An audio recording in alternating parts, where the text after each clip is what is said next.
ನಮಸ್ಕಾರ ಎಲ್ಲರಿಗೂ, welcome back to my vlogs. ಇವಾಗ ಶಿವರಾತ್ರಿ ಹಬ್ಬ ಬರ್ತಾ ಇದೆ. ಹಬ್ಬಕ್ಕೆ ಅಂತ ಮನೆ ಕ್ಲೀನ್ ಮಾಡ್ತಾ ಇರ್ತೀವಿ. ಒಂದೇ ದಿನ ಮನೆ ಕ್ಲೀನ್ ಮಾಡ್ಕೊಳಕ್ ಹೋದ್ರೆ ತುಂಬಾ ಕಷ್ಟ ಆಗುತ್ತೆ. ಅದ್ರ ಬದಲು ನಾವು ಒಂದ್ 2-3 ದಿವಸ ಸ್ವಲ್ಪನೇ ಕ್ಲೀನ್ ಮಾಡ್ಕೊಂಡ್ರೆ ನಮಗೂ ಈಸಿ ಆಗುತ್ತೆ. ಒಬ್ಬರೇ ಕ್ಲೀನ್ ಮಾಡೋದಾದ್ರೆ ಕಷ್ಟ ಆಗುತ್ತೆ. ಜೊತೆಗೆ ಯಾರಾದರೂ ಹೆಲ್ಪ್ ಇದ್ರೆ ನಾವು ಒಂದೇ ದಿನ ಎಲ್ಲ ಕ್ಲೀನ್ ಮಾಡ್ಕೋಬೋದು. ಒಬ್ಬರೇ ಕ್ಲೀನ್ ಮಾಡ್ಕೋಬೇಕಾದಾಗ ತುಂಬ ಕಷ್ಟ ಅನಿಸುತ್ತೆ. ಅದಕ್ಕೆ ನಾನು ಇವತ್ತಿಂದನೇ ಸ್ವಲ್ಪ ದಿನಾಗ್ಲೂ ಒಂದು 2-3 ದಿವಸ ಕ್ಲೀನ್ ಮಾಡ್ಕೊಳ್ಳೋಣ ಅಂತ ಹೇಳಿ ಬೆಳಗ್ಗೆ ಎದ್ದ ತಕ್ಷಣ ನಾನು ಕಿಚನ್ ಸ್ವಲ್ಪ ಕ್ಲೀನ್ ಮಾಡಿಬಿಡೋಣ ಅಂತೇಳಿ ಕಿಚನ್ ಎಲ್ಲ ಧೂಳು ಉದುರಿಸ್ಕೊಂಡು ಈ ರೇಷನ್ ಡಬ್ಬಗಳನ್ನೆಲ್ಲ ನಾನು ಫಸ್ಟು ವಾಶ್ ಮಾಡಿ ಕಿಚನ್ ಕೌಂಟರ್ ಟಾಪ್ ಎಲ್ಲ ಕ್ಲೀನ್ ಮಾಡ್ಕೊಳ್ಳೋಣ ಅಂತೇಳಿ ರೇಷನ್ ರೇಷನ್ ಎಲ್ಲ ತೆಗೆದು ಒಂದು ಪೇಪರ್ ಮೇಲೆ ಮತ್ತು ಪ್ಲೇಟ್ಸಲ್ಲೆಲ್ಲ ಹಾಕಿಟ್ಟು ಆ ಡಬ್ಬಗಳನ್ನೆಲ್ಲ ಉಜ್ಜಿಬಿಟ್ಟು ಬಟ್ಟೆ ತೊಗೊಂಡು ಒರೆಸ್ಬಿಟ್ಟು ನಾನಿಲ್ಲಿ ಬಿಸಿಲು ಬಂದಿತ್ತಲ್ಲ ಬಿಸಿಲಲ್ಲಿ ಒಣಕೊಂಡ್ಲಿ ಅಂತ ಬಿಸಿಲಲ್ಲಿ ಒಣಗಕ್ಕೆ ಇಟ್ಟಿದ್ದೀನಿ. ಒಂದು ಸ್ವಲ್ಪ ಹೊತ್ತು ಒಣಗಿಸ್ಕೊಂಡ್ರೆ ಸಾಕು. ಇವಾಗಂತೂ ತುಂಬ ಬಿಸಿಲಿದೆ. ಬೆಳಗ್ಗೆ 8 ಗಂಟೆ ಆದರೆ ಸಾಕು ಜೋರು ಬಿಸಿಲು ಸ್ಟಾರ್ಟ್ ಆಗಿಬಿಡುತ್ತೆ. ತುಂಬ ಬಿಸಿ ಆಗ್ತಾ ಇರುತ್ತೆ. ಬೆಳಗ್ಗೆ ಹೊತ್ತು ಸಹ ಸ್ವಲ್ಪ ಚಳಿ ಇದೆ. ಸಂಜೆ ಹೊತ್ತು ಒಂದು ಸ್ವಲ್ಪ ಚಳಿ ಆಗುತ್ತೆ ಅಷ್ಟೇ. ತುಂಬ ಚಳಿ ಏನಿಲ್ಲ. ಈಗ ಚಳಿ ಹೋಗ್ಬಿಟ್ಟು ಬೇಸಿಗೆ ಸ್ಟಾರ್ಟ್ ಆದಂಗೆ ಆಗ್ಬಿಟ್ಟಿದೆ. ತುಂಬ ಬಿಸಿ ಆಗ್ತಾ ಇರುತ್ತೆ. 8:30-9 ಗಂಟೆ ಆಗಿತ್ತು. ಬೆಳಗ್ಗೆ ತಿಂಡಿ ಏನು ಮಾಡಿರಲಿಲ್ಲ. ಅಕ್ಕಿ ಶಾವಿಗೆ ಪ್ಯಾಕೆಟ್ ತಂದಿದೆ. ಅಕ್ಕಿ ಶಾವಿಗೆ ಮಾಡೋಣ ಅಂತ ಹೇಳಿ ನಾನು ಫಸ್ಟ್ ಟೈಮ್ ಅಕ್ಕಿ ಶಾವಿಗೆ ಮಾಡ್ತಾ ಇರೋದು. ಇದೇ ಮೊದಲನೇ ಬಾರಿಗೆ ಟ್ರೈ ಮಾಡ್ತಾ ಇದ್ದೀನಿ. ಸೊ ಯಾವತ್ತೂ ನಾನು ಅಕ್ಕಿ ಶಾವಿಗೆ ತಂದು ಮಾಡಿರಲಿಲ್ಲ. ಇವತ್ತು ಪ್ಯಾಕೆಟ್ ತೊಗೊಂಬಂದಿದ್ದಲ್ಲ ಅದ್ರ ಮೇಲೆ ಇನ್ಸ್ಟ್ರಕ್ಷನ್ಸ್ ನೋಡಿ ಹಾಗೆ ಮಾಡೋಣ ಅಂತ ಹೇಳಿ ಶಾವಿಗೆನ ಪ್ಯಾಕೆಟಿಂದ ತೆಗೆದು ಒಂದು 5 ನಿಮಿಷ ಬಿಸಿ ನೀರಲ್ಲಿ ನೆನೆಸಿಟ್ಟಿದ್ದೀನಿ. ನೆನೆಯೋಷ್ಟರಲ್ಲಿ ನಾನಿಲ್ಲಿ ಈರುಳ್ಳಿ, ಟೊಮ್ಯಾಟೊ ಮತ್ತು ಹಸಿಮೆಣಸಿನ್ಕಾಯಿನ ಕಟ್ ಮಾಡಿಕೊಂಡು ಒಂದು ಸ್ವಲ್ಪ ಕೊತ್ತಂಬರಿ ಸೊಪ್ಪನ್ನ ಕಟ್ ಮಾಡಿಕೊಂಡು ಒಗ್ಗರಣೆಗೆ ಬಾಣಲಿ ಇಟ್ಟಿದ್ದೀನಿ. ಬಾಣಲಿಗೆ 1 ಸ್ಪೂನ್ ಎಣ್ಣೆ ಹಾಕ್ಕೊಂಡು ಒಂದು ಸ್ವಲ್ಪ ಸಾಸಿವೆ ಹಾಕ್ಕೊಂಡು ಸಾಸಿವೆ ಸಿಡಿದಾದ್ಮೇಲೆ ಒಗ್ಗರಣೆಗೆ ಕಡಲೆಬೇಳೆ ಹಾಕ್ಕೋತಾ ಇದ್ದೀನಿ. ಕಡಲೆಬೇಳೆ ಒಂದು ಸ್ವಲ್ಪ ಫ್ರೈ ಮಾಡಿಕೊಂಡು ನಾನು ಈರುಳ್ಳಿ, ಟೊಮ್ಯಾಟೊ, ಹಸಿಮೆಣಸಿನ್ಕಾಯಿನ ಫ್ರೈ ಮಾಡಿಕೊಂಡು ಉಪ್ಪಿಟ್ಟಿಗೆ ಯಾವ ರೀತಿ ಒಗ್ಗರಣೆ ಮಾಡ್ಕೋತಾ ಇದ್ದೀನಿ ಆ ರೀತಿ ಒಗ್ಗರಣೆ ಮಾಡ್ಕೋತಾ ಇದ್ದೀನಿ. ಈರುಳ್ಳಿ ಫ್ರೈ ಆದಮೇಲೆ ಟೊಮೆಟೊ ಹಾಕ್ಕೊಂಡು ಟೊಮೆಟೊ ಬೇಗ ಫ್ರೈ ಆಗಲಿ ಅಂತ ಒಂದು ರುಚಿಗೆ ತಕ್ಕಷ್ಟು ಉಪ್ಪು ಹಾಕ್ಕೋತಾ ಇದ್ದೀನಿ. ಉಪ್ಪು ಹಾಕಿ ಫ್ರೈ ಮಾಡೋದ್ರಿಂದ ಟೊಮೆಟೊ ಬೇಗ ಫ್ರೈ ಆಗುತ್ತೆ, ಸಾಫ್ಟ್ ಆಗುತ್ತೆ. ಟೊಮೆಟೊ ಹಾಕ್ಕೊಂಡು ಫ್ರೈ ಮಾಡ್ಕೊಂಡಾದ್ಮೇಲೆ ನಾನಿಲ್ಲಿ ರಾತ್ರಿ ಉಳಿದಿದ್ದ ಸಾಂಬಾರಿತ್ತು. ಆ ಸಾಂಬಾರನ್ನು ಸಹ ಕಾಯಿಸಿ ಇಟ್ಕೊತಾ ಇದ್ದೀನಿ. ನೈಟು ಸಾಂಬಾರು ಮಾಡಿದ್ದೆ. ಆ ಸಾಂಬಾರು ಹಾಗೆ ಇತ್ತು. ನಾನು ಫ್ರಿಜ್ಜಲ್ಲೇನು ಇಟ್ಟಿರಲಿಲ್ಲ. ಅದಕ್ಕೆ ಬೆಳಗ್ಗೆ ಎದ್ದ ತಕ್ಷಣ ಸಾಂಬಾರನ್ನ ಚೆನ್ನಾಗಿ ಕುದಿಸ್ಬಿಟ್ಟು ಇಡೋದ್ರಿಂದ ನಾವು ಸಾಂಬಾರು ಮಧ್ಯಾಹ್ನಕ್ಕೆ ಇಟ್ಟರೂ ಸಹ ಹಾಳಾಗಲ್ಲ. ಫ್ರಿಜ್ಜಲ್ಲಿ ಸ್ಟೋರ್ ಮಾಡಿ ಇಡಬೇಕು ಅನ್ನೋದೇ ಇಲ್ಲ. ನಾವು ನೈಟು ಸಾಂಬಾರು ಮಾಡಿದ್ದನ್ನು ಈ ರೀತಿ ಬೆಳಗ್ಗೆ ಎದ್ದ ತಕ್ಷಣ ಕಾಯಿಸಿ ಇಟ್ಬಿಟ್ರೆ ಹಾಳಾಗಲ್ಲ ಬೇಗ. ಶಾವಿಗೆ ಆಲ್ರೆಡಿ ನೆಂದಿತ್ತು. ಒಂದು 5 ನಿಮಿಷ ನೆನೆಸ್ಕೊಂಡಿದ್ದೆ. ಒಗ್ಗರಣೆ ಎಲ್ಲ ರೆಡಿಯಾಗಿದ್ದಲ್ಲ ಅದಕ್ಕೆ ಒಗ್ಗರಣೆಗೆ ಒಂದು ಸ್ವಲ್ಪ ಅರಿಶಿನ ಹಾಕಿ ಮಿಕ್ಸ್ ಮಾಡಿಕೊಂಡು ನಾನಿಲ್ಲಿ ನೆನೆಸಿಟ್ಕೊಂಡಿದ್ದಿದ್ದು ಶಾವಿಗೆನ ಹಾಕಿ ಈ ರೀತಿ ನೀರೆಲ್ಲ ಫಿಲ್ಟ್ರ್ ಮಾಡ್ಕೊಂಡಾದ್ಮೇಲೆ ಮಿಕ್ಸ್ ಮಾಡ್ಕೊತಾ ಇದ್ದೀನಿ ಒಗ್ಗರಣೆ ಜೊತೆ. ನಾನು ಫಸ್ಟ್ ಟೈಮ್ ಮಾಡಿದ್ದೆಲ್ಲ ಮೆತ್ತಗೆ ಆಗ್ಬಿಟ್ಟಿತ್ತು. ಉದ್ರುದ್ರಾಗ ಆಗಲೇ ಇಲ್ಲ. ತುಂಬ ಮೆತ್ತಗೆ ಆಗಿಬಿಡ್ತು. ತಿನ್ನೋದಕ್ಕೆ ಒಂದು ಸ್ವಲ್ಪ ಅಂಟಂಟು ಅನಿಸ್ತಾ ಇತ್ತು. ಆದ್ರೂ ಸಹ ತಿನ್ಬೋದು. ಈ ರೀತಿ ಆಗಿಬಿಟ್ಟಿತ್ತು. ಸ್ವಲ್ಪ ಮೆತ್ತಗೆ ಟೇಸ್ಟ್ ಎಲ್ಲ ಚೆನ್ನಾಗಿತ್ತು. ಆದರೆ ಮೆತ್ತಗೆ ಆಗಿಬಿಟ್ಟಿತ್ತು. ಉದ್ರುಗಾಗಿರಲಿಲ್ಲ. ನಮ್ಮ ಹಸ್ಬೆಂಡ್ ಅಷ್ಟರಲ್ಲಿ ಟಿಫನಿಗೆ ಬಂದರು. ಅವ್ರಿಗೆ ಟಿಫನ್ ಹಾಕ್ಕೊಟ್ಬಿಟ್ಟು ನನ್ನ ಮಗಳಿಗೆ ಇವತ್ತು ಹಾಲಿಡೇ ಇತ್ತು. ಅವಳು ಬೆಳಗ್ಗೆ ಎದ್ದ ತಕ್ಷಣ ಬ್ರಷ್ ಮಾಡಿಬಿಟ್ಟು ಮುಖ ತೊಳೆದು ನನ್ನ ಸೀರೆ ಎಲ್ಲ ಇತ್ತು ಆ ಸೀರೆನ ಎತ್ಕೊಂಡು ಸೀರೆ ಉಟ್ಕೊಳೋದಕ್ಕೆ ಟ್ರೈ ಮಾಡ್ತಾ ಇದ್ದಾಳೆ. ಹೊಸ ಸೀರೆ ಇತ್ತಲ್ಲ ಅದನ್ನೇ ಟ್ರೈ ಮಾಡ್ತೀನಿ ಅಂತ ಸೀರೆ ಉಟ್ಕೊಳ್ಳೋದಕ್ಕೆ ಟ್ರೈ ಮಾಡ್ತಾ ಇದ್ಲು. ಇವತ್ತು ಕಾಲೇಜ್ ರಜೆ ಇದ್ದಿದ್ದರಿಂದ ರೇಷನ್ ಬಾಕ್ಸ್ ಎಲ್ಲ ಕ್ಲೀನ್ ಮಾಡಿಟ್ಟಿದ್ನಲ್ಲ ಅದಕ್ಕೆ ನಾನು ಜೀರಿಗೆ ಮತ್ತು ಮೆಣಸು ಅದೆಲ್ಲ ಹಾಕ್ಕೊಡು ಅಂತ ಹೇಳಿದೆ. ಅವಳು ಅದನ್ನು ಚೆಲ್ಕೊಂಡು ಅದನ್ನೆಲ್ಲ ಎತ್ತಿ ಬಾಕ್ಸ್ಗೆ ಹಾಕ್ಕೊಡ್ತೀನಿ ಅಂತ ಇದೊಂದೇ ಕೆಲಸ ಮಾಡೋದು ಅಂತ ಬಾಕ್ಸ್ಗೆ ಹಾಕ್ಕೊಡ್ತಾ ಇದ್ಲು. ಎಲ್ಲ ಬಾಕ್ಸ್ಗೆ ಹಾಕೋಷ್ಟರಲ್ಲಿ ನಾನು ಸ್ಟ್ಯಾಂಡ್ ಉಜ್ಕೊಂಡ್ಬಿಡೋಣ ಅಂತ ಸ್ಟ್ಯಾಂಡ್ ಉಜ್ಜೋದಕ್ಕೆ ಬಂದೆ. ಸ್ಟ್ಯಾಂಡು ತುಂಬ ಕೊಳೆ ಆಗಿಬಿಟ್ಟಿತ್ತು. ಜಿಟ್ಟೆಲ್ಲ ಕೂತು ಒಂಥರ ಅಂಟು ಥರ ಆಗಿಬಿಟ್ಟಿತ್ತು. ನಾನು ಆವಾಗವಾಗ ಕ್ಲೀನ್ ಮಾಡಿದ್ರು ಸಹ ಅಂಟು ಥರ ಆಗಿಬಿಟ್ಟಿತ್ತು. ಯಾಕಂದರೆ ಸ್ಟವ್ ಪಕ್ಕ ಇಡೋದ್ರಿಂದ ಸ್ಟ್ಯಾಂಡು ನಾವು ಕುಕ್ ಮಾಡಿದಾಗ ಆಯಿಲ್ ಅಂಶ ಎಲ್ಲ ಹೋಗಿ ಕೂತ್ಕೊಂಡು ಜಿಟ್ಟೆಲ್ಲ ಕಟ್ಕೊಂಡ್ಬಿಟ್ಟಿತ್ತು. ನಾನು ಸ್ಟೀಲ್ನ ತೊಗೊಂಡು ಅದಕ್ಕೆ ಒಂದು ಸ್ವಲ್ಪ ಪೇಸ್ಟು ವಿಮ್ ಜೆಲ್ ಹಾಕ್ಕೊಂಡು ಸ್ಟ್ಯಾಂಡಲ್ಲಿರೋ ಆ ಕಂಬಿಗಳಿಗೆಲ್ಲ ಅಪ್ಲೈ ಮಾಡಿ ಚೆನ್ನಾಗಿ ಒಂದು 2 ನಿಮಿಷ ಉಜ್ಕೊಂಡು ಆ ಜಿಟ್ಟನ್ನೆಲ್ಲ ಹೋಗ್ಲಾಡಿಸ್ಕೊಂಡು ಆದಮೇಲೆ ನೋಡಿಕೊಂಡು ಅಲ್ಲಲ್ಲೇ ಜಿಟ್ಟಿದ್ರೆ ಇನ್ನೊಂದು ಸರಿ ಸ್ಟೀಲ್ನ ತೊಗೊಂಡು ಉಜ್ಕೋಬೇಕಾಗುತ್ತೆ. ಅದಕ್ಕೆ ಫಸ್ಟ್ ಒಂದು ಸರಿ ವಾಶ್ ಮಾಡ್ಕೋತಾ ಇದ್ದೀನಿ. ಒಂದು ಸರಿ ಉಜ್ಜಿದಾದ್ಮೇಲೆ ಈ ರೀತಿ ನೀರಲ್ಲಿ ವಾಶ್ ಮಾಡಿಕೊಂಡು ನೋಡಿಕೊಂಡು ಇನ್ನೂ ಜಿಟ್ಟೇನಾದರೂ ಇದ್ದರೆ ಉಜ್ಕೊಳ್ಳೋಣ ಅಂತ ಹೇಳಿ ನಾನು ಒಂದು ಸರಿ ವಾಶ್ ಮಾಡ್ಕೊಂಡು ಮತ್ತೆ ಇನ್ನೊಂದು ಸರಿ ಉಜ್ಜಿ ವಾಶ್ ಮಾಡಿಕೊಂಡು ಅದನ್ನು ಒಣ ಬಟ್ಟೆನಲ್ಲಿ ಒರೆಸ್ಬಿಟ್ಟು ಬಿಸಿಲಲ್ಲಿ ಒಣಗಕ್ಕೆ ಅಂತ ಇಟ್ಟೆ. ಅಷ್ಟರಲ್ಲಿ ಕಿಚನ್ ಕೌಂಟರ್ ಟಾಪ್ ಕ್ಲೀನ್ ಮಾಡ್ಕೊಳ್ಳೋಣ ಅಂತ ಹೇಳಿ ಕಿಚನ್ ಕೌಂಟರ್ ಟಾಪನ್ನು ಒಂದ್ಸಲಿ ಸ್ಟೀಲ್ ನಾರ್ಗೆ ಒಂದು ಸ್ವಲ್ಪ ಲಿಕ್ವಿಡ್ ಹಾಕಿ ಚೆನ್ನಾಗಿ ಉಜ್ಕೊಂಡು ಆ ಜಿಟ್ಟೆಲ್ಲ ಹೋಗ್ಲಾಡಿಸಿದ್ಮೇಲೆ ಸ್ಟವ್ ಎಲ್ಲ ಕ್ಲೀನ್ ಮಾಡಿಕೊಂಡು ಟೈಲ್ಸ್ ಎಲ್ಲ ನೀಟಾಗಿ ಉಜ್ಜಿ ಕ್ಲೀನ್ ಮಾಡಿಕೊಂಡು ದೇವದ ಬಟ್ಟೆನಲ್ಲಿ ಒರೆಸ್ಬಿಟ್ಟು ಒಂದ್ಸರಿ ಒಣ ಬಟ್ಟೆನಲ್ಲಿ ಒರೆಸ್ಕೊಂಡೆ. ನೀಟಾಗಿ ಕ್ಲೀನ್ ಆಯಿತು. ಬಾಕ್ಸ್ಗಳು ಜೋಡಿಸೋದಕ್ಕೆ ಚಿಕ್ಕದ ಕಬೋರ್ಡ್ ಇರುತ್ತಲ್ಲ ಮಸಾಲಾ ಬಾಕ್ಸ್ ಅದನ್ನು ಸಹ ಕ್ಲೀನ್ ಮಾಡಿಕೊಂಡೆ. ಕಿಚನ್ ಕೌಂಟರ್ ಟಾಪ್ ಎಲ್ಲ ಕ್ಲೀನ್ ಮಾಡ್ಕೊಂಡಿದ್ದಾದ್ಮೇಲೆ ಸ್ಟ್ಯಾಂಡ್ ಒಣಗಿತ್ತು. ಸ್ಟ್ಯಾಂಡನ್ನು ಜೋಡಿಸ್ಕೊಂಡು ಟೀ ಪೌಡರ್ ಬಾಕ್ಸು, ಮೆಣಸು ಬಾಕ್ಸು, ಜೀರಿಗೆ ಬಾಕ್ಸು ಮತ್ತು ಅರಿಶಿನ ಪುಡಿ ಎಲ್ಲನೂ ನನ್ನ ಮಗಳು ಬಾಕ್ಸ್ಗೆ ಹಾಕಿಟ್ಟಿದ್ಲು, ಅದನ್ನೆಲ್ಲ ನಾನು ಸ್ಟ್ಯಾಂಡಲ್ಲಿ ಜೋಡಿಸ್ಕೊಂಡೆ. ಸ್ಟ್ಯಾಂಡ್ಗೆ ಒಂದು ಪೇಪರ್ ಹಾಕ್ಬಿಟ್ಟು ಅದ್ರ ಮೇಲೆ ಈ ರೀತಿ ನಾನು ಬಾಕ್ಸ್ಗಳನ್ನೆಲ್ಲ ಜೋಡಿಸಿಟ್ಕೊಂಡೆ. ಬೇಳೆಗಳನ್ನು ಸಹ ಬಾಕ್ಸ್ಗೆ ಹಾಕ್ಕೊಂಡು ಅದನ್ನು ಸಹ ಜೋಡಿಸ್ಕೊಂಡು ಚಕ್ಕೆ, ಲವಂಗ, ಮೊಗ್ಗು, ಏಲಕ್ಕಿ ಎಲ್ಲ ಹಾಕಿಡೋದಕ್ಕೆ ಅಂತ ಈ ರೀತಿ ಮಸಾಲ ಬಾಕ್ಸ್ ಬರುತ್ತಲ್ಲ, ಮಸಾಲ ಸ್ಪೈಸಸ್ನೆಲ್ಲ ತೆಗೆದಿಟ್ಟಿದ್ದೆ. ಅದನ್ನೆಲ್ಲ ಪಾತ್ರೆನೆಲ್ಲ ಒರೆಸ್ಕೊಂಡಿದ್ದಾದಮೇಲೆ ಅದರೊಳಗಡೆ ಬಾಕ್ಸ್ಗಳೊಳಗಡೆ ಹಾಕಿ ನಾನು ಫಿಲ್ ಮಾಡಿ ಈ ರೀತಿ ಬಾಕ್ಸನ್ನು ಎತ್ತಿಟ್ಕೋತಾ ಇದ್ದೀನಿ. ನಾವು ಆಗಾಗ ತೇವದ ಕೈಯಲ್ಲೆಲ್ಲ ಮುಟ್ತಾ ಇರ್ತೀವಲ್ಲ, ತುಂಬ ಗಲೀಜಾಗಿಬಿಡುತ್ತೆ. ನಾವು ಆಗಾಗ ಕ್ಲೀನ್ ಮಾಡ್ಕೋತಾ ಇದ್ದರೆ ಅದು ಜಿಡ್ಡೆಲ್ಲ ಹೋಗಿ ನೀಟಾಗಿರುತ್ತೆ. ಹಾಗೆ ಸ್ವಿಚ್ ಬೋರ್ಡ್ ಕ್ಲೀನ್ ಮಾಡ್ಕೊಳ್ಳೋಣ ಅಂತ ಹೇಳಿ ಪಾತ್ರೆಗಳೆಲ್ಲ ಒಂದು ಅರ್ಧ ಕ್ಲೀನ್ ಮಾಡ್ಕೊಂಡಿದ್ದಾಯಿತು.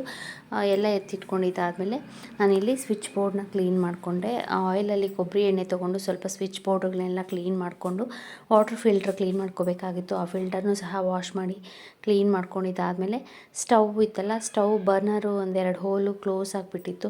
ಅದನ್ನು ಸಹ ಕ್ಲೀನ್ ಮಾಡ್ಕೊಳ್ಳೋಣ ಅಂತ ಹೇಳಿ ಬರ್ನರ್ ಕ್ಲೀನರ್ ಸಿಕ್ತು ನಾನು ಪಾತ್ರೆ ತೊಳಿಬೇಕಾದ್ರೆ. ಅದರಿಂದ ಬರ್ನರ್ನ ಕ್ಲೀನ್ ಮಾಡ್ಕೋತಾ ಇದ್ದೀನಿ. ಈ ರೀತಿ ಹೋಲ್ಸ್ ಕ್ಲೋಸ್ ಆಗಿದ್ದಾಗ ಈ ರೀತಿ ಬರ್ನರ್ ಕ್ಲೀನರ್ ಇದ್ದರೆ ಈಸಿಯಾಗಿ ನಾವು ಕ್ಲೋಸ್ ಆಗಿರೋ ಹೋಲ್ಸನ್ನ ಕ್ಲೀನ್ ಮಾಡ್ಕೋಬೋದು. ನೋಡಿ, ಕ್ಲೀನ್ ಮಾಡ್ಕೊಂಡಿದ್ದಾಯಿತು. ಅದು ನೀಟಾಗಿ ಉರಿತಾ ಇದೆ. ಆಯಿಲ್ ಚೆಲ್ಲೋಗ್ಬಿಟ್ಟು ಆ ಹೋಲ್ಸ್ ಎಲ್ಲ ಕ್ಲೋಸ್ ಆಗಿಬಿಟ್ಟಿತ್ತು. ಈಗ ಉಜ್ಕೊಂಡಾದ್ಮೇಲೆ ನಾನು ಅದನ್ನು ಕ್ಲೀನ್ ಮಾಡಿಕೊಂಡೆ. ಕಿಚನ್ ಬಾಕ್ಸ್ಗಳನ್ನೆಲ್ಲ ಕ್ಲೀನ್ ಮಾಡಿಕೊಂಡು ಕೌಂಟರ್ ಟಾಪ್ ಎಲ್ಲ ಕ್ಲೀನ್ ಮಾಡ್ಕೊಂಡಾದ್ಮೇಲೆ ಸ್ನಾನ ಮುಗಿಸಿ ಸಂಜೆ ಆಗಿತ್ತು. ನನ್ನ ಮಗಳು ಚಪಾತಿನಲ್ಲಿ ಪಿಜ್ಜಾ ಮಾಡ್ತೀನಿ ಅಂತ ಹೇಳಿ ಏನೋ ಟ್ರಯಲ್ ಮಾಡಿ ಕೊಟ್ಟಿದ್ಲು ತಿನ್ನೋದಕ್ಕೆ ಅಂತ. ಇಬ್ಬರು ಕೂತ್ಕೊಂಡು ತಿಂದ್ವಿ. ಸ್ವಲ್ಪ ಹೊತ್ತು ರೆಸ್ಟ್ ಮಾಡಿ ನೈಟ್ ಊಟಕ್ಕೆ ಅಂತ ಗೋಧಿ ರೊಟ್ಟಿ ಮಾಡ್ಕೊತಾ ಇದ್ದೀನಿ. ಗೋಧಿ ಹಿಟ್ಟು ಜೊತೆಗೆ ಈರುಳ್ಳಿ, ಹಸಿಮೆಣಸಿನ್ಕಾಯಿ, ಕೊತ್ತಂಬರಿ ಸೊಪ್ಪೆಲ್ಲ ಕಟ್ ಮಾಡಾಕಿ ಮಿಕ್ಸ್ ಮಾಡಿ ಗೋಧಿ ರೊಟ್ಟಿ ಮಾಡಿಕೊಂಡೆ. ಇನ್ನೂ ಸ್ವಲ್ಪ ಕ್ಲೀನ್ ಮಾಡೋದಿತ್ತು, ನಾಳೆ ಕ್ಲೀನ್ ಮಾಡ್ಕೊಳ್ಳೋಣ ಅಂತ ಹೇಳಿ ಬೆಳಗ್ಗೆ ಎದ್ದ ತಕ್ಷಣ ಟೀ ಕುಡಿದಾದ್ಮೇಲೆ ಸ್ವಲ್ಪ ಪಾತ್ರೆಗಳಿತ್ತು. ಆ ಪಾತ್ರೆಗಳನ್ನೆಲ್ಲ ತೊಳೆದು ಅಕ್ಕಿ ಜಡಿ ಇಟ್ಕೊತಾ ಇದ್ದೀನಿ. ಅಕ್ಕಿ ಡಬ್ಬ ಮತ್ತು ಹಸಿ ಡಬ್ಬ ಎಲ್ಲ ಕ್ಲೀನ್ ಮಾಡಿ ಇಟ್ಕೊಂಡಿದ್ದೀನಿ. ಉಜ್ಜಿ ತೊಳೆದು ಹೊರಗಡೆ ಬಿಸಿಲಿಗೆ ಅಂತ ಒಣಗಾಕಿ ಇಟ್ಬಿಟ್ಟು ನಾನಿಲ್ಲಿ ಅಕ್ಕಿ ಮಾಡ್ಕೊಳ್ಳೋಣ ಅಂತ ಹೇಳಿ ಅಕ್ಕಿ ಜಡಿ ಹಿಡಿದು ಡಬ್ಬಾಗೆ ಹಾಕ್ಕೋತಾ ಇದ್ದೀನಿ. ಸ್ವಲ್ಪನೇ ಕೆಲಸ ದಿನಾಗಲೂ ಮಾಡಿಕೊಂಡ್ರೆ ನಮಗೆ ರಿಸ್ಕ್ ಅನಿಸಲ್ಲ, ಬೇಗ ಕೆಲಸ ಮುಗಿದ್ಬಿಡುತ್ತೆ. ನಾವು ಒಂದೇ ಸಲ ಒಂದೇ ದಿನ ಮಾಡೋಕ್ಕೋದ್ರೆ ಟಯರ್ಡ್ ಆಗಿಬಿಡುತ್ತೆ. ಅದ್ರ ಬದಲು ಈ ರೀತಿ ಹಬ್ಬಕ್ಕೆ ಕ್ಲೀನ್ ಮಾಡ್ಕೋಬೇಕಾದಾಗ ಒಂದು ವಾರ ಮುಂಚೆನೇ ಒಂದು 2-3 ದಿವಸ ಕ್ಲೀನ್ ಮಾಡಿಕೊಂಡ್ರೆ ಸ್ವಲ್ಪ ಕೆಲಸನೇ ಡಿವೈಡ್ ಮಾಡಿಕೊಂಡು ನಮಗೂ ಈಸಿ ಆಗುತ್ತೆ ಮನೆ ಕ್ಲೀನ್ ಮಾಡ್ಕೊಳ್ಳೋದು ಮತ್ತು ಆರಾಮ್ ಅನಿಸುತ್ತೆ. ನಾವು ಅನ್ನ ಮಾಡೋದಕ್ಕೆ ರೇಷನ್ ಅಕ್ಕಿ ಬಳಸೋದ್ರಿಂದ ರೇಷನ್ ಅಕ್ಕಿನಲ್ಲಿ ಕೆಲವು ಸಲ ಮಣ್ಣಿರುತ್ತೆ, ಅಂದರೆ ಚಿಕ್ಕದು ಕಲ್ಲುಗಳು ಕಾಣೋದೇ ಇಲ್ಲ, ಆ ರೀತಿ ಇರುತ್ತೆ. ಸೊ ಅದನ್ನು ಈ ರೀತಿ ಜಡಿ ಇಟ್ಕೊಂಡು ಮಾಡಿಕೊಂಡ್ರೆ ಕ್ಲೀನ್ ಮಾಡ್ಕೋಬೋದು. ನಾವು ಸೋನಾ ಮಸೂರಿ ಅಕ್ಕಿ ತಂದರೆ ಅದರಲ್ಲಿ ಏನೂ ಮಣ್ಣು ಇರಲ್ಲ, ಜಸ್ಟ್ ಮಾಡಿಬಿಟ್ಟು ಹಾಗೆ ಕ್ಲೀನ್ ಮಾಡಿ ಎತ್ತಿಟ್ಕೋಬೋದು. ಇದರಲ್ಲಿ ಅಲ್ಲಲ್ಲಿ ಕಲ್ಲಿರೋದ್ರಿಂದ ಜಡಿ ಇಟ್ಕೊಂಡು ಮಾಡಿಕೊಂಡು ಮತ್ತು ಧೂಳು ಜಾಸ್ತಿ ಇರುತ್ತೆ, ಅದಕ್ಕೆ ಕ್ಲೀನ್ ಮಾಡ್ಕೋಬೇಕು. ಈ ರೀತಿ ನಾನು ಕಲ್ಲುಗಳನ್ನೆಲ್ಲ ಹಾಕ್ಬಿಟ್ಟು ಮಾಡಿಕೊಂಡು ಎತ್ತಿಟ್ಕೊಂಡ್ರೆ ಧೂಳೆಲ್ಲ ನೀಟಾಗಿ ಕ್ಲೀನ್ ಆಗಿಬಿಡುತ್ತೆ. ಜಡಿ ಇಟ್ಕೊಂಡಾದ್ಮೇಲೆ ನುಚ್ಚಕ್ಕಿ ಇರುತ್ತಲ್ಲ, ಅಕ್ಕಿನೆಲ್ಲ ಒಂದ್ಸರಿ ಜಡಿ ಇಟ್ಕೊಂಡು ಮಾಡಿಕೊಂಡು ಅದರಲ್ಲಿ ಸಣ್ಣ ಕಲ್ಲಿರುತ್ತೆ ಅದನ್ನೆಲ್ಲ ನೀಟಾಗಿ ಅಣಿಸಿ ಕ್ಲೀನ್ ಮಾಡ್ಕೋಬೇಕು. ಕ್ಲೀನ್ ಮಾಡಿಕೊಂಡು ಈ ಅಕ್ಕಿನ ನಾವು ದೋಸೆಗೆ, ಇಡ್ಲಿಗೆ ಬಳಸ್ಕೋಬೋದು. ನಮ್ಮ ಮನೆಯಲ್ಲಿ ನುಚ್ಚಕ್ಕಿನ ನಾವು ಮುದ್ದೆ ಮಾಡೋದಕ್ಕೆ ಬಳಸ್ತೀವಿ ಮತ್ತು ದೋಸೆಗೆ, ಇಡ್ಲಿಗೆ ಎಲ್ಲದಕ್ಕೂ ಬಳಸ್ತೀವಿ. ರೇಷನ್ ಅಕ್ಕಿನ ನಾವು ಅನ್ನ ಮಾಡುವಾಗಲಿ ಅಥವಾ ದೋಸೆ ಇಡ್ಲಿಗೆ ಹಾಕುವಾಗಲಿ ಚೆನ್ನಾಗಿ ಒಂದು 2-3 ಸಲ ವಾಶ್ ಮಾಡಿ ಆಮೇಲೆ ಯೂಸ್ ಮಾಡ್ಕೋಬೇಕು.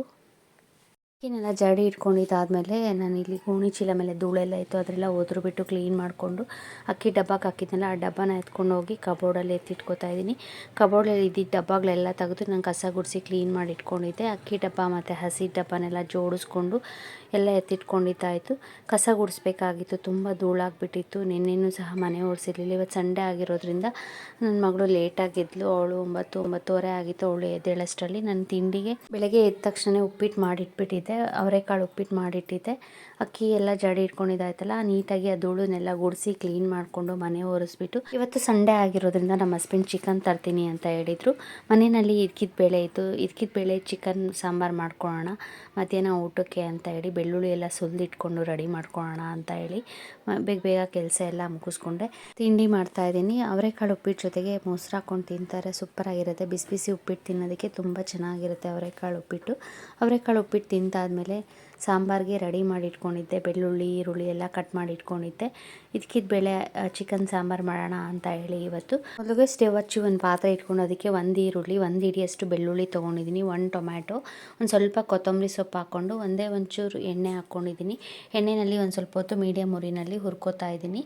ಒಂದು ಸ್ವಲ್ಪ ಕೊತ್ತಂಬರಿ ಸೊಪ್ಪು, ಒಂದು ಸ್ವಲ್ಪ ಪುದೀನ ಹಾಕ್ಕೊಂಡಿದ್ದೀನಿ. ಇಷ್ಟನ್ನು ಹುರ್ಕೊಂಡಾದ್ಮೇಲೆ ನಾನಿಲ್ಲಿ 1 ಹಿಡಿಯಷ್ಟು ಧನಿಯಾ ಹಾಕ್ಕೋತಾ ಇದ್ದೀನಿ. ಧನಿಯಾ ಕಾಳು ಹಾಕಿ ಹುರ್ಕೊಂಡು ಸಾಂಬಾರು ಮಾಡ್ಕೊಳ್ಳೋದ್ರಿಂದ, ಫ್ರೆಶ್ ಆಗಿ ನಾವು ಧನಿಯಾ ಹಾಕ್ಕೊಳ್ಳೋದ್ರಿಂದ ಸಾಂಬಾರು ಟೇಸ್ಟು ತುಂಬ ಚೆನ್ನಾಗಿರುತ್ತೆ. ಧನಿಯಾ ಹಾಕ್ಕೊಂಡು ಅದ್ರ ಜೊತೆಗೆ ಚಕ್ಕೆ ಲವಂಗ ಹಾಕ್ಕೊಂಡು ನಾನಿಲ್ಲಿ ಒಣಮೆಣ್ಸಿನ್ಕಾಯಿ ಒಂದು 10 ಒಣಮೆಣ್ಸಿನ್ಕಾಯಿ ಹಾಕ್ಕೊಂಡಿದ್ದೀನಿ ಖಾರಕ್ಕೆ. ನಾವು ಒಣಮೆಣ್ಸಿನ್ಕಾಯಿ ಆದರೂ ಹಾಕ್ಕೋಬೋದು, ಹಸಿಮೆಣ್ಸಿನ್ಕಾಯಿ ಇದ್ದರೆ ಹಸಿಮೆಣ್ಸಿನ್ಕಾಯಿ ಆದರೂ ಹಾಕಿ ಹುರ್ಕೋಬೋದು. ಇಷ್ಟನ್ನು ಹುರ್ಕೊಂಡಾದಮೇಲೆ ಮಿಕ್ಸಿ ಜಾರ್ ತೊಗೊಂಡು ಇದನ್ನು ಮಿಕ್ಸಿ ಜಾರ್ಗೆ ಹಾಕ್ಕೊಂಡು ಇದ್ರ ಜೊತೆಗೆ ನಾನಿಲ್ಲಿ ಒಂದು ಅರ್ಧ ಚಿಪ್ಪಷ್ಟು ಹಸಿ ಕೊಬ್ಬರಿ ತುರಿನ ಅಥವಾ ಕೊಬ್ಬರಿನ ಸಣ್ಣ ಸಣ್ಣ ಪೀಸಸ್ ಮಾಡಿ ಹಾಕ್ಕೊಂಡು ನುಣ್ಣಕ್ಕೆ ರುಬ್ಕೊಂಡ್ರೆ ಮಸಾಲ ರೆಡಿ ಆಗುತ್ತೆ. ನಾವು ಧನಿಯಾ ಕಾಳು ಬಳಸಲಿಲ್ಲ ಅಂದರೆ ಧನಿಯಾ ಪೌಡರ್ನ ಹಾಕ್ಕೊಂಡು ರುಬ್ಕೋಬೋದು. ಹಾಕ್ಕೊಂಡಿರೋ ಪದಾರ್ಥಗಳು ಕೊಬ್ಬರಿ ಎಲ್ಲ ಹಾಕ್ಕೊಂಡಾದ್ಮೇಲೆ ಅದ್ರ ಜೊತೆಗೆ ಇನ್ನೊಂದು ಸ್ವಲ್ಪ ಪುದೀನ ಹಾಕೋತಾ ಇದ್ದೀನಿ. ಪುದೀನ ಹಾಕ್ಕೊಂಡು ಮಿಕ್ಸಿ ಮಾಡಿಕೊಂಡ್ರೆ ಮಸಾಲ ರೆಡಿ ಆಗುತ್ತೆ ಚಿಕನ್ ಸಾಂಬಾರ್ಗೆ. ಈಗ ಸ್ಟವ್ ಹಚ್ಚಿ ನಾನಿಲ್ಲಿ ಕುಕ್ಕರ್ ಇಟ್ಕೊಂಡಿದ್ದೀನಿ. ಕುಕ್ಕರಲ್ಲಾದರೆ ಬೇಗ ಆಗಿಬಿಡುತ್ತೆ ಚಿಕನ್ ಸಾಂಬಾರು. ಒಂದೇ ಒಂದು ಸ್ಪೂನ್ ಎಣ್ಣೆ ಹಾಕ್ಬಿಟ್ಟು ಚಿಕ್ಕದಾಗಿ ಹಾಕ್ಕೋಬೇಕು, ತುಂಬ ಎಣ್ಣೆ ಹಾಕ್ಕೋಬಾರ್ದು.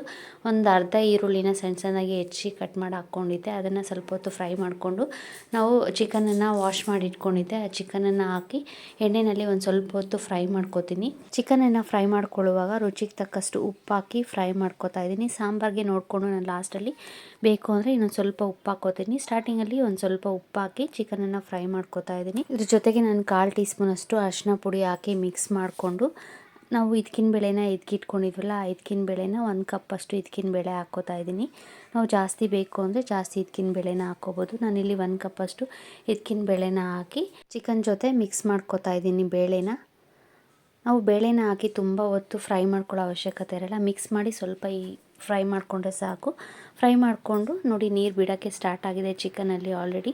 ನೀರು ಬಿಟ್ಟು ಒಂದು ಅರ್ಧ ಡ್ರೈ ಆದಮೇಲೆ ನಾನಿಲ್ಲಿ ನಾವು ರುಬ್ಬಿಟ್ಕೊಂಡಿರೋ ಮಸಾಲೆ ಹಾಕಿ ಮಿಕ್ಸ್ ಮಾಡಿ ನೋಡಿಕೊಂಡು ಉಪ್ಪು ಬೇಕು ಅನಿಸಿದ್ರೆ ನಾವು ಸ್ಟಾರ್ಟಿಂಗಲ್ಲಿ ಉಪ್ಪು ಹಾಕಿರೋದ್ರಿಂದ ಒಂದು ಸ್ವಲ್ಪ ಉಪ್ಪು ಹಾಕಿ ಮಿಕ್ಸ್ ಮಾಡಿ ಮಿಕ್ಸಿ ಜಾರಲ್ಲಿ ಉಳಿದಿರೋ ಮಸಾಲೆಗೆ ಒಂದು ಸ್ವಲ್ಪ ನೀರು ಹಾಕಿ ಮಿಕ್ಸ್ ಮಾಡಿ ಹಾಕ್ಕೋತಾ ಇದ್ದೀನಿ. ನಾನು ಇಲ್ಲಿ ತುಂಬ ನೀರು ಹಾಗೆ ಮಾಡ್ಕೋತಾ ಇಲ್ಲ, ಸ್ವಲ್ಪ ಗಟ್ಟಿಯಾಗಿ ಮಾಡ್ಕೋತಾ ಇದ್ದೀನಿ. ಚಿಕನ್ ಸಾಂಬಾರನ್ನ ಕುಕ್ಕರಲ್ಲಿ ನಾವು ಬೇಯಿಸ್ಕೋತಾ ಇರೋದ್ರಿಂದ ತುಂಬ ನೀರು ಹಾಕಿದ್ರೆ ಕೆಲವು ಸಲ ಆಚೆಗೆ ಬಂದುಬಿಡುತ್ತೆ ಕುಕ್ಕರ್ ವಿಜಿಲ್ ಕೂಗಿದಾಗ. ಅದಕ್ಕೆ ನಾನು ಒಂದು ಸ್ವಲ್ಪ ನೀರು ಹಾಕಿ ಚಿಕನನ್ನು ಬೇಯಿಸ್ಕೊಂಡು ಸಾಂಬಾರು ರೆಡಿ ಆದಮೇಲೆ ಒಂದ್ಸರಿ ಕಾಯಿಸ್ಕೊಳ್ಳುವಾಗ ಒಂದು ಸ್ವಲ್ಪ ನೀರು ಹಾಕಿ ಮಿಕ್ಸ್ ಮಾಡ್ಕೋತೀನಿ. ಲಾಸ್ಟಲ್ಲಿ ಒಂದು ಸ್ವಲ್ಪ ರುಚಿಗೆ ತಕ್ಕಷ್ಟು ಉಪ್ಪು ಹಾಕಿ ನಾನಿಲ್ಲಿ ಕುಕ್ಕರ್ ಲಿಡ್ ಕ್ಲೋಸ್ ಮಾಡಿ ಒಂದು 2ರಿಂದ 3 ವಿಷಲ್ ಕೂಗಿಸ್ಕೊಂಡ್ರೆ ಇದಕ್ಕಿಂತ ಅವರೆಬೇಳೆ ಚಿಕನ್ ಸಾಂಬಾರು ರೆಡಿ ಆಗುತ್ತೆ. ಸಖತ್ ಟೇಸ್ಟಿಯಾಗಿರುತ್ತೆ. ನಾವು ಇದಕ್ಕಿನ ಬೇಳೆ ಹಾಕಿರೋದ್ರಿಂದ ಟೇಸ್ಟು ತುಂಬ ಚೆನ್ನಾಗಿರುತ್ತೆ ಮತ್ತು ಗಟ್ಟಿನೂ ಸಹ ಬೇಗ ಆಗಿಬಿಡುತ್ತೆ. ಬೇಕು ಅಂದರೆ ನಾವು ಸ್ವಲ್ಪ ನೀರು ಹಾಕಿ ಮಿಕ್ಸ್ ಮಾಡಿಕೊಂಡು ಈ ರೀತಿ 1 ಕುದಿ ಅಥವಾ 2 ಕುದಿ ಕುದಿಸ್ಕೊಂಡ್ರೆ ಸಾಕು. ಚಿಕನ್ ಸಾಂಬಾರು ರೆಡಿ ಆಗಿದೆ. ಇದ್ರ ಜೊತೆಗೆ ಮುದ್ದೆ ಸೂಪರಾಗಿರುತ್ತೆ. ಬಿಸಿ ಬಿಸಿ ಅನ್ನದ ಜೊತೆಗೆ ಈ ರೀತಿ ಚಿಕನ್ ಸಾಂಬಾರು ಹಾಕ್ಕೊಂಡು ತಿಂತಾಯಿದ್ರೆ ಸಖತ್ ಟೇಸ್ಟಿಯಾಗಿರುತ್ತೆ. ಸಾಂಬಾರು ರೆಡಿ ಆಯಿತು. ಸ್ಟವ್ ಆಫ್ ಮಾಡಿ ನಾನಿವತ್ತು ಇದ್ರ ಜೊತೆಗೆ ಬಿರಿಯಾನಿನೂ ಸಹ ಮಾಡ್ಕೊಂಡಿದ್ದೆ. ನಾನು, ನನ್ನ ಮಗಳು, ನಮ್ಮ ಹಸ್ಬೆಂಡು 3 ಕೂತು ಊಟ ಮುಗಿಸ್ಕೊಂಡ್ವಿ. ಈ ವಿಡಿಯೋ ನಿಮಗೆಲ್ಲರಿಗೂ ಇಷ್ಟ ಆಗಿದೆ ಪ್ಲೀಸ್ ಲೈಕ್ ಮಾಡಿ, ಶೇರ್ ಮಾಡಿ ಮತ್ತು ಸಬ್ಸ್ಕ್ರೈಬ್ ಮಾಡಿ. Thank you.